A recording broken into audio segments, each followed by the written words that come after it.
Hello, কেমন আছো সবাই? আসসালামু আলাইকুম সবাইকে। আলুর চপ বানালাম, সেটা তোমাদের সাথে শেয়ার করি। নতুন আলু উঠেছে, বাজার ভর্তি নতুন আলু, একেবারে দামও কিছুটা কমেছে। সুতরাং নতুন আলুর চপ খাবো না, সেটা কি হয়? আমি যেভাবে চপ বানাই সবসময়, সেই রেসিপিটাই তোমাদের সাথে শেয়ার করছি। উপকরণ স্ক্রিনে দিয়ে দিয়েছি, দেখে নিতে পারো মোটামুটি করে। সবগুলো যা যা ব্যবহার করেছি দিয়ে দিয়েছি। তো তেল আমি খুব কম তেলে, দেখতে পাচ্ছ একদম ছাঁকা তেলে করি। ছাঁকা তেলে করে এভাবে হাত দিয়েই করি, আর খুব টাইট করিনি। বেটারটা এরকমই একটু ডিম দেয়াতে, আর আলুটা নতুন আলু হওয়াতে একদম নরম হয়ে গেছে সিদ্ধ হয়ে। তো এভাবে করে দিয়ে দিয়েছি।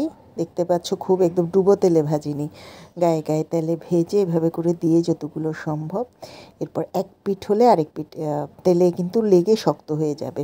সুতরাং ওই যে নরম নরম দেখে টেনশনের কোনো কারণ নেই।